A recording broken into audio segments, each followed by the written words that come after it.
Supreme court में आज नैब तरामीम के फैसले के खिलाफ हुकूमत की इंट्रा कोर्ट अपीलों पर समाअत हुई और आज पहली बार इमरान खान का चीफ जस्टिस काजी फाइज ईसा और दीगर जजेस से तफसीली मुकालमा हुआ है। चीफ जस्टिस काजी फाइज ईसा, जस्टिस अतर मिनल्ला, जस्टिस जमाल बंदूखेल, जस्टिस हसन अजहर रिजवी और जस्टिस अमीनुद्दीन खान पर मुश्तमिल बेंच ने इस केस की समाअत की, जबकि बानी पीटीआई इमरान खान ने आज की समाअत भी अडियाला जेल से वीडियो लिंक के जरिए ज्वाइन की। समाअत के दौरान फारूक एच नाइब के बाद इमरान खान के साबिक वकील और अदालती मुआविन ख्वाजा हारिस रोस्ट्रम पर आए और दलाइल का आगाज किया।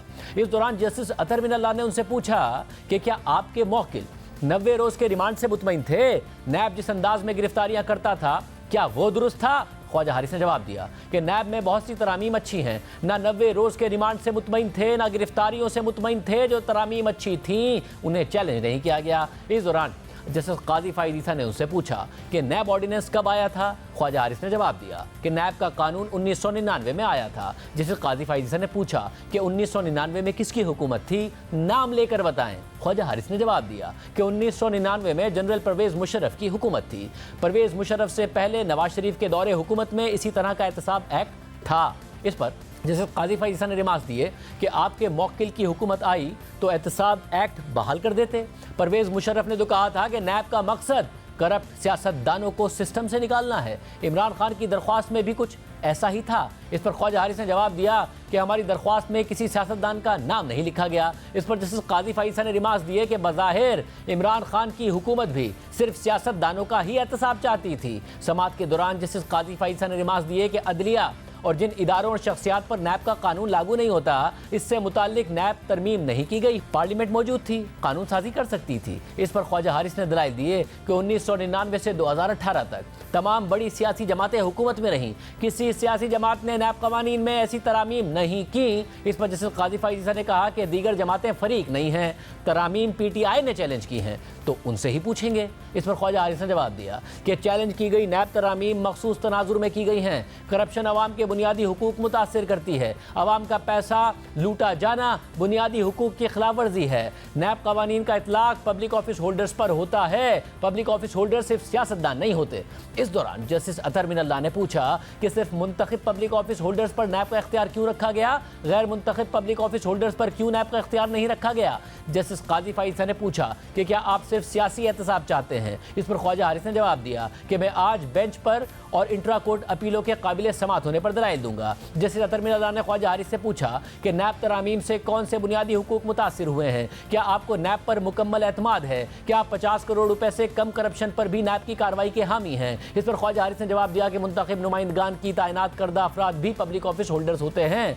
फैसले मुंतखब नुमाइंदे करते हैं, अमल दरामद ब्यूरोक्रेसी करती है, इत्तफाक नहीं करता कि सियासतदान करप्शन नहीं करते। इस पर जस्टिस अतर मिनल्ला ने रिमार्क्स दिए कि रूल्स के मुताबिक तो प्रिंसिपल अकाउंटेंट अफसर ही जिम्मेदार होता है। इस पर जस्टिस जमाल बंदूखेल ने पूछा कि अगर कोई सेक्रेटरी करप्शन से इनकार करे तो सियासतदान क्या कर सकता है। ख्वाजा हारिस ने जवाब दिया कि अगर सेक्रेटरी अहकामात पर अमल करेगा तो हुक्म देने वाला वजीर कैसे करप्ट नहीं होगा। इस दौरान जैसे अतर मिनल्ला ने रिमार्क्स दिए कि सुप्रीम कोर्ट करार दे चुकी कि गैर कानूनी हुक्म मानने वाला खुद जिम्मेदार होगा। ख्वाजा हारिस ने मजीद कहा कि बैरून मुल्क सामने आने वाली जायदादें इस बात का सबूत हैं कि करप्शन हो रही है। इस दौरान जस्टिस काजी फाइज ईसा ने रिमार्क्स दिए कि सिर्फ सियासतदानों को नैब के दायरे अख्तियार में क्यों रखा गया है, ये समझ से बालातर है। समाअत के दौरान नवाज शरीफ के खिलाफ पनामा JIT और फिर उनके मुकदमात में जस्टिस रियाजुल हसन के मॉनिटरिंग जज बनने का जिक्र हुआ। जस्टिस अतर मिनल्ला ने रिमार्क्स दिए कि सुप्रीम कोर्ट के जज मॉनिटरिंग जज थे। इस केस में JIT थी जिसमें ISI और MI जैसे ताकतवर इदारे भी थे। बताएं उस केस का क्या बना? उस केस में भी आप वकील थे। ख्वाजा हारिस ने जवाब दिया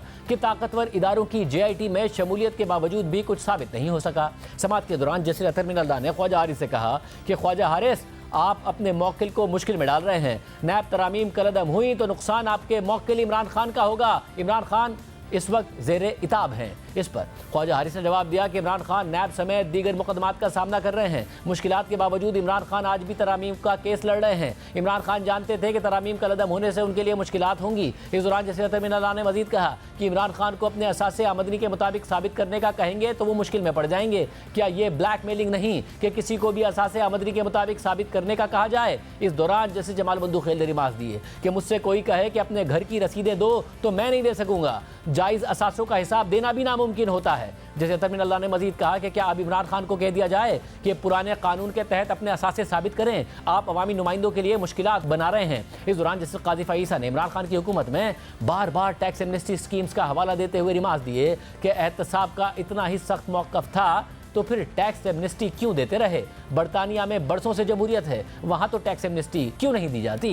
इस पर ख्वाजा हारिस ने जवाब दिया कि ये मुआशी फैसले होते हैं, इस पर बात नहीं करना चाहता। इस दौरान जैसे अतर मिन अल्लाह ने कहा कि आपको आइन से बताना होगा कि तरामीम से हुकूक कैसे मुतासिर हुए। तरामीम से तो नैब से ड्रेकोनियन इख्तियारात वापस लिए गए। इस दौरान जस्टिस काजी फ़ाइज़ ने कहा कि आपने गोल्ड रोलेक्स पहनी हुई है, तफ्तीशी पूछे कि कहाँ से ली तो सारा बोझ आप पर आ जाएगा। तफ्तीशी का काम तो आसान हो गया, एमनेस्टी स्कीम देना क्या नैब कानून की खिलाफ वर्जी है या नहीं? जबकि जैसे काजी फ़ाइज़ ने ख्वाजा हारिस से कहा कि प्रैक्टिस एंड प्रोसीजर के बाद नैब तरामीम पर बेंच कैसे बना, वजह बताएं। जैसे काजी फ़ाइज़ ने सवाल उठाया कि आपको हमें दिखाना होगा कि तरामीम में गैर आइनी क्या था। ख्वाजा हारिस ने अपने दलाइल जारी रखते हुए कहा कि जस्टिस मंसूर अली शाह के नोट में तय हो चुका कि प्रैक्टिस एंड प्रोसीजर का बेंच इस फैसले का हिस्सा बन चुका है। इस दौरान जस्टिस अतर मिन अल्लाह ने ख्वाजा हारिस से पूछा कि आप क्यों चाहते हैं कि कार्रवाई हर मामले पर नैब ही करे, नैब पर इतना एतबार क्यों है?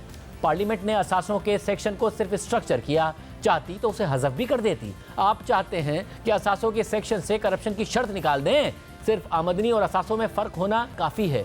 समाअत के दौरान जस्टिस काजी फ़ाइज़ ने मजीद कहा कि वफाकी हुकूमत के वकील मखदूम अली खान ने एक लिस्ट जमा कराई थी। लिस्ट में बताया गया था कि 2019 में उस वक्त की हुकूमत ने नैब तरामीम की थी। मखदूम अली खान के मुताबिक वो तरामीम करें तो गलत, अगर PTI करे तो ठीक। इस पर ख्वाजा हारिस ने कहा कि मैं 2019 की तरामीम पर बाद में बात करूंगा। नैब तरामीम के बाद एहतसाब अदालतों से तमाम रेफरेंस वापस हो गए। इस दौरान जस्टिस काजी फ़ाइज़ ने ख्वाजा हारिस से पूछा कि एमनेस्टी जारी करके यही काम करें तो ठीक कैसे हो गया? इस पर ख्वाजा हारिस ने जवाब दिया कि एमनेस्टी मुख्तलिफ चीज़ होती है। जैसे काजी फ़ाइज़ ने रिमार्क दिए कि एमनेस्टी इंतजामी फैसला है, तरामीम पार्लियामेंट ने की हैं। इस पर ख्वाजा हारिस ने जवाब दिया कि एमनेस्टी से फौजदारी कार्रवाई ख़त्म नहीं हो जाती। इस दौरान जस्टिस अतर मिन अल्लाह ने रिमार्क दिए कि आप कहना चाहते हैं कि हुकूमत जुर्म ख़त्म कर सकती है लेकिन पार्लियामेंट नहीं कर सकती। मसला यह है कि सियासी क़यादत ने कुछ नहीं सीखा। क्या बरतानिया में कोई नैब जैसा इदारा है? फिर नैब पर आपको इतना एतमाद क्यों है? इसके बाद ख्वाजा हारिस के इस केस में दलाइल मुकम्मल हो गए, जिसके बाद अदालत ने एक बार फिर वक्फा लिया। इस बार वक्फे के बाद बानी PTI इमरान खान ने अपने दलाइल का आगाज़ करना था। इससे पहले जैसे जमाल बंदूखेल ने रिमार्क दिए थे कि इमरान खान दलाइल के लिए आए तो पूछेंगे कि नैब से मुतमईन है या नहीं। मुख्तसर वक्फे के बाद जब दोबारा समाअत शुरू हुई तो तहरीक इंसाफ के बानी इमरान खान ने दलाइल का आगाज़ किया। चीफ जस्टिस ने इमरान खान से पूछा कि क्या आप हमें सुन सकते हैं, क्या आप केस से मुताल्लिक कुछ कहना चाहते हैं? इस पर इमरान खान ने जवाब दिया कि मैं आपको सुन सकता हूँ। इमरान खान ने मजीद कहा कि मुझे एक चीज़ समझ नहीं आई, आपने लिखा कि मैंने गुज़िश्ता समाअत पर सियासी पॉइंट स्कोरिंग की, मुझे समझ में नहीं आई कि मैंने कौन सी सियासी पॉइंट स्कोरिंग की है। इस दौरान चीफ जस्टिस ने इमरान खान को मुखातिब करते हुए कहा कि आप उर्दू में बात करें तो बेहतर होगा। इस पर इमरान खान ने उर्दू में बात करते हुए कहा कि मुझे तकलीफ हुई, कहा गया कि मैं गैर जिम्मेदार कैरेक्टर का हूँ, इसलिए समाअत बराह रास्त नशर नहीं की जाएगी। इस पर चीफ जस्टिस ने कहा कि जज अपने फैसले की वजाहत नहीं दिया करते, आपने उस फैसले पर नज़रसानी दायर करनी है तो कर सकते हैं, अभी आप अपने केस पर रहें। इमरान खान ने कहा कि मैं नैब तरामीम केस में हुकूमती अपील की मुखालफत करता हूँ, तरामीम हुई तो मेरा नुकसान होगा, मुझे 14 साल की कैद हो गई कि मैंने तोशाखाना के तोहफे की कीमत कम लगाई, 2.25 करोड़ की मेरी घड़ी 3 अरब रुपए की बताई गई। इमरान खान ने मजीद कहा कि मैं कहता हूँ कि नैब का चेयरमैन सुप्रीम कोर्ट तैनात करे, हुकूमत और अपोजिशन में चेयरमैन नैब पर इत्तफाक नहीं होता तो थर्ड अंपायर तैनात करता है,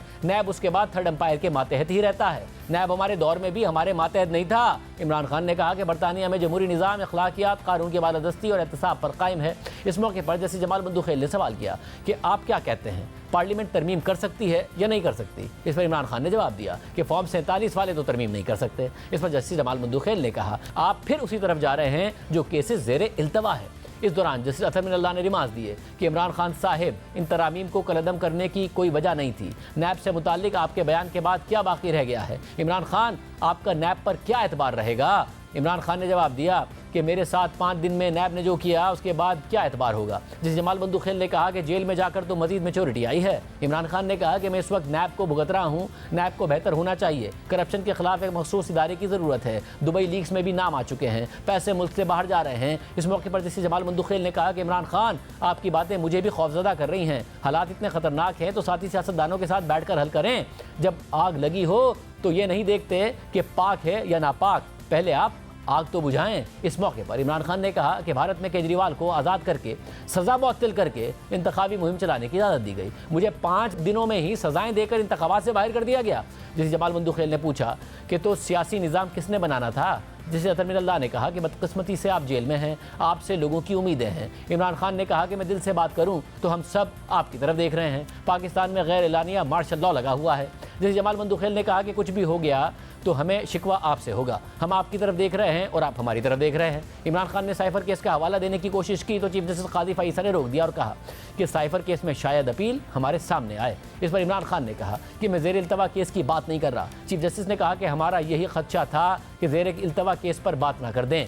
इस मौके पर जस्टिस अजहर रिजवी ने सवाल किया कि आपने पार्लियामेंट में बैठकर नैब बिल की मुखालफत क्यों नहीं की। इस पर इमरान खान ने जवाब दिया कि यही वजह बताना चाहता हूं कि हालात ऐसे बन गए थे, मेरी हुकूमत साजिश के तहत गिरा दी गई थी, पार्लियामेंट जाकर उसी साजिशी हुकूमत को जवाब नहीं दे सकता था। इस मौके पर चीफ जस्टिस ने कहा कि खान साहिब आप दो मुख्तलिफ बातें कर रहे हैं, एक तरफ आप एहतसाब की बात कर रहे हैं, दूसरी तरफ आप एमनेस्टी दे देते हैं। इस पर इमरान खान ने जवाब दिया कि हमने हुकूमत में आकर ब्लैक इकॉनमी को मेन स्ट्रीम में लाने के लिए एमनेस्टी दी थी। इस मौके पर चीफ जस्टिस ने कहा कि पार्लियामेंट में बैठकर मसाइल हल करें, मुल्क को आगे बढ़ाने की ज़रूरत है। हम सियासी बात नहीं करना चाह रहे थे मगर आपको रोक नहीं रहे, डायलॉग से कई चीज़ों का हल निकलता है। इस मौके पर जैसे अतर मिनल्लाह ने कहा कि फारूक नाइक साहब आपकी भी जिम्मेदारी है, हम बुनियादी हुकूक के मुहाफिज हैं मगर आप सियासतदान भी एहसास करें। इस पर पीपल्स पार्टी के वकील फारूक एच नाइक ने कहा कि हमने हमेशा अपने दरवाजे खुले रखे हैं। दौरान समात इमरान खान ने चीफ जस्टिस को मुखातिब करते हुए कहा कि चेक करवा लें मुझे कैसे रखा है और नवाज शरीफ को कैसे रखा था। तो इस पर चीफ जस्टिस ने कहा कि नवाज शरीफ तो अब जेल में नहीं, उनका मामला कैसे चेक करें,